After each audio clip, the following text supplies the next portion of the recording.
So last night I spoke to you guys from Dolphin Street, and at that time I told you we were working 2 active scenes. As we were there, we thought at first that it was all one incident. We learned throughout the night that it was not one incident, but it was 2 that happened almost simultaneously. So first off, we'll start with the situation at Dolphin and Joachim. So this situation at that time, and we had throughout the night, we had other victims show up at hospitals. So at that time, we had 7 people that were struck by gunfire. Right now, 1 is still in critical condition. We had 5 males and 2 females that were struck, and their age ranges are between 24 and 30 years old.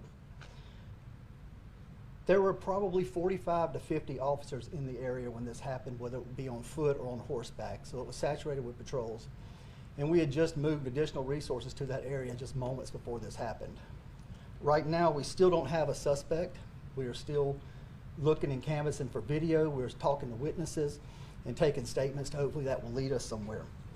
I can tell you that other than the one that's in critical condition, most of the wounds were superficial. So this happened just before midnight, around 10:59, 11 o'clock. Within minutes after that, an individual attempted to rob another individual in the parking lot of 250 Government Street. Gunfire ensued between the 2 of them, and the perpetrator of the robbery succumbed to his injuries. The victim of the robbery was also injured, but has been treated and released. So, as I was speaking last night, I didn't know that these 2 were separate incidences until it progressed through the night. So I wanted to bring you here so that I could show you that there were 2 incidences. I want you to also keep in mind the fact that the last parade of the night ended just before 6 p.m. This happened at 11 p.m. So this was not Mardi Gras parade related. Our parades have, by far and large, been very safe. We've had very few incidences, very few arrests, and we don't believe anything that happened here had anything to do with our parades. So I wanted to bring you in and kind of bring you up to date on that. I'm going to let the mayor speak, and then we can take a few questions. Now, keep in mind there are going to be questions that you have that I'm still not going to be able to answer for you. Okay? All right. Good afternoon. First, I do want to commend the Mobile Police Department and our partner agencies, not just to their response to this incident, but their general presence throughout Mardi Gras. I have been to most Mardi Gras parades. I left the parade route just moments ago with my wife and daughter. What I want the people of Mobile and the people visiting Mardi Gras to know is that you are safe. Come to the parade, enjoy some time with your family, catch some moon pies, know that you are safe. This incident, from what we know, was not in any way related to Mardi Gras or the parades. This is certainly a regrettable incident, and we pray for the individuals as they recover from their wounds. Having been briefed by Chief Jackson and others, I'm confident that we're going to figure out who is responsible for this incident and hold them accountable. We will continue to investigate that, but know that you and your family are safe at Mobile Mardi Gras. I was there this afternoon. I'll be there tonight with my family. Don't let incidents like this that happen late in the evening, unrelated to parade events, prevent you from coming down and enjoying a good time in Mobile. I thank you, Chief, for your proactive measures you've taken during this Mardi Gras, and I commend you for having a safe Mardi Gras up to this point, and we're going to continue increased police presence and doing everything we can to make sure all parade goers, the people on the floats and everyone in between are safe during our Mardi Gras season. Thank you, Chief. Any questions? Yeah, just, I mean, in terms of it being safe and not Mardi Gras related, I understand it didn't happen during the parade, but you had thousands of people that were there because it was Joe Cane Day, because they did the parades, and it happened several hours after. How can you be confident that people aren't in any danger when, I mean, this has happened downtown 2 or 3 times before? Well, you know, the truth is, no matter how much police presence we have, when people are committed to using violence to solve their problems, there's only so much police can do. Police are built to respond, to be present, and we did both of those things in this case. It saddens me that we are dealing with a problem of the heart and mind. And we are certainly finding every way we can to fight problems of the heart and mind and prevent activities like this from happening. But in the end, when people are committed to using guns to solve minor issues, there's no way for us to prevent it all. So we have to start where these problems start, and that's in the home, that's in the heart, and that's in the mind. And how many victims in the first shooting were there? I think you said five men. There were seven total. And were they involved, or were they innocent bystanders? At this point, we don't know their involvement completely. We believe most of them were most likely innocent bystanders, but that's still part of the investigation of something of which I can't quite answer yet. And since you don't have anyone in custody yet, you're not really sure, I guess, what sparked this, or do you have an idea? That's correct, Brendan. We don't at this point know the motive. And what is the name of the perpetrator in the second incident, the robbery incident? The name of the deceased? Right.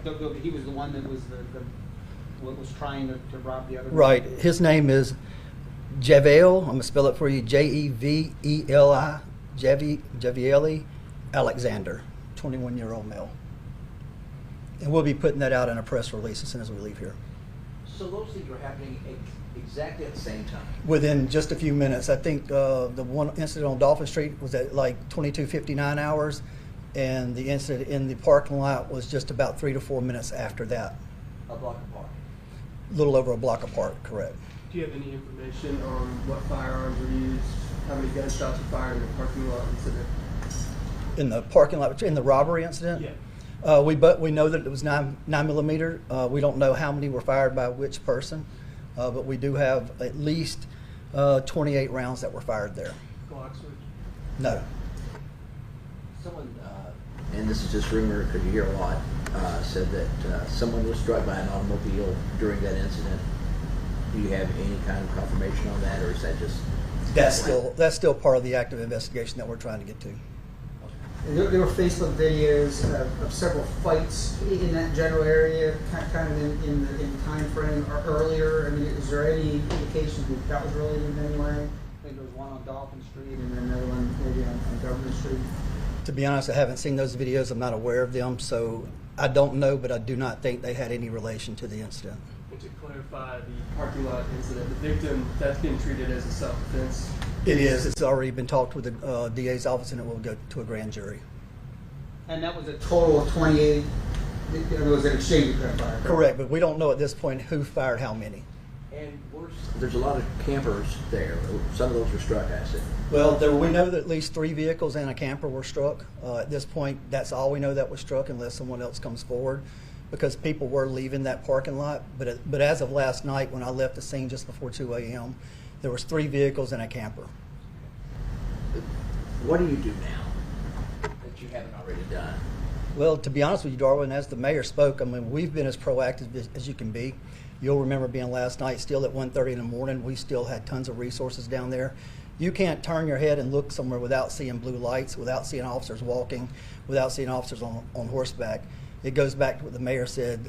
When someone has this kind of intention and it's in their heart to do something, it's very difficult to prevent. And on the first incident on Dolphin and Joachim, is your belief that there was one single shooter, or was that an exchange of gunfire as well? That is what we don't know at this point. Have been had to go through the suspect is a description and talk to people that have seen them, the public should be looking out for. No, we don't have a suspect at this time. We interviewed multiple witnesses last night. There's still more to be done.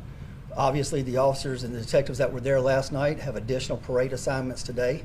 And so some of them are working through the case and some of them are working back on their assignments. So this is going to be fluid for days to come, but they're actively working all leads possible. If somebody's bringing their issue to a crowded downtown street, especially at Mardi Gras, what do you want them to know? Well, what we want them to know is don't bring your issues, don't bring your personal problems, don't try to settle it with weapons. If you have an altercation that you need help with, contact the police beforehand and let us help you. Bringing a weapon to Mardi Gras to solve a dispute over anything is never a good answer. It's not a good answer for the individuals involved or anyone around. Is it practical or possible that you have some sort of a firearm ban during Mardi Gras or some other big public event? And is there a way? I know it would be logistically difficult when you're talking about something that encompasses many blocks, but is that something that you all talked about to try to keep guns out at least, when there's these public celebrations? Yes, in your question you said it's not practical. When you have hundreds of thousands of people coming downtown, there's no way to know what each individual has or is carrying with them. Could you offer any more clarity on the location of the shooting right there at the intersection? Was it in the intersection? Was it close? Was it farther down Dolphin Street? Yeah, it wasn't directly in the intersection. It was probably 50, 100 feet down from the intersection. Do we know if those parties knew each other? Or? No, at this point, we don't know any affiliations. We don't know what the relationships were. That's all still part of the fluid investigation. Was it west of that intersection or east? Of which intersection? Of Dolphin and Joachim? And Joachim. Just east. Okay, so it was down toward Beale Square. Not quite that far, but yes. And the robbery victim, do you know anything about him? Is that a local person? Was it someone who had attended the parade?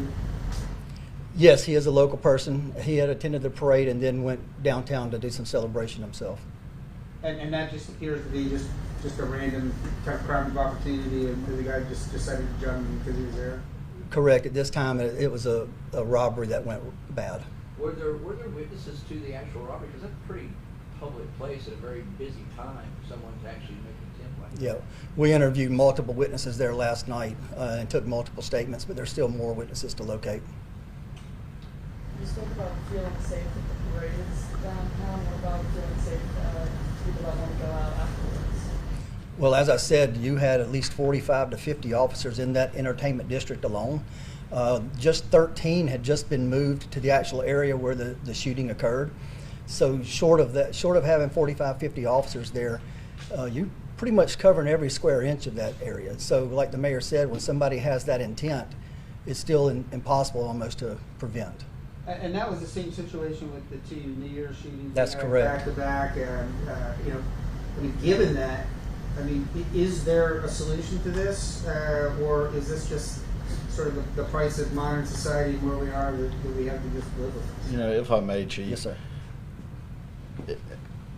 The random gun violence that seems to be linked in some cases to certain groups. We have no evidence at this time that this was gang related, but there certainly seems to be a larger group of people in America that are willing to reach for a gun to solve their issues, when frankly that is not required. I think we are dealing as a society with problems of the heart and mind that start in the home. And when I look at things like our Safer Communities Task Force, this is exactly what we seek to attack. We seek to find ways to prevent the situations that lead to gun violence, to prevent the thought processes that lead to gun violence. That is truly the only way to prevent this. Police presence was there last night. It will be there tonight. It will be there during the day tomorrow. We will be there ready to respond and ready to protect. But in the end, when you're dealing with a problem of the heart and mind, I'm not sure there ever is a way to prevent it all. But I promise you that as a Safer Communities Task Force, as the Mobile Police Department, as your mayor, we are going to do absolutely everything we can to do just that, to prevent these incidents by preventing the thought processes and the circumstances that lead to them. At some point, someone probably will be arrested for this. I know you guys have really gotten pretty determined to make sure punishment is meted out for very dangerous crimes like this, not minimizing other crimes. But have you all talked to the DA's office yet, or is it too soon because you don't have a named suspect? We have talked to the DA's office on the robbery that happened. That's why that's going to be a grand jury case. But I can assure you, District Attorney Keith Blackwood has shown that he will aggressively prosecute these kind of cases. So I would expect nothing less from him once we are able to develop a suspect and make an arrest. And that would go to bond too, I imagine, trying to make sure that someone like this doesn't get out to the public. Correct. We'll do everything we can in conjunction with his office to make sure that doesn't happen. You guys mentioned having someone detained last night. You explain that a little further. Yeah, we had some persons of interest last night. So far, that hasn't developed into anything. We had quite a number of witnesses. Like I said, last night we had 2 fluid situations going. We thought it was 1. We learned it was 2. So at the time they learned it was 2, then they had to start doing separate investigations. So there was a lot of confusion that worked out through the late night and early morning hours today. How many gunshots were fired in the Dolphin Street kill activity? I don't have that number for you right now. And then you mentioned superficial wounds. Is it still accurate to say those are people who were shot, or where they fell trying to get away? Or? Yes, these are victims of gunshot wounds, whether it be their arms, hands. One was grazed to the back, and we had a couple that were hit in the lower leg area. And it was 1 remains in critical condition, and you said the other 6 were superficial? Yes, 1 remains in critical, had surgery last night, has another surgery today, so we don't have an update on his status right now. And you had a chance to talk to these other victims, and did any of them know that the shooter or anything about it? Yeah, that's still part of the fluid investigation, but yes, detectives were at the hospital interviewing everybody that came in last night. I imagine at this point you would appeal to the public for more information. If anyone has any information that can help us, whether it's cell phone footage, or whether it's just eyewitness statements, anything that they could do to contact us to give us that information would be much appreciated. Is there surveillance video that shows the shooter? There is video. It's still being looked at. It's a bit questionable because there was such a large crowd of what it's going to show, but we're still canvassing, looking for any and all other video that's out there. Because we talked to some business owners that had video and said they were told by MPD not to release it to anyone. Any reason why you do that? I mean, I think the more video that's out there, the more chance someone would see something they recognize. I'm not familiar with that being done, but as part of an investigative measure, the more we can use as our tool before it gets public, the better for us to try to attempt to locate witnesses and suspects. Are you intending to put images out? That, If we get a good viable image, yes.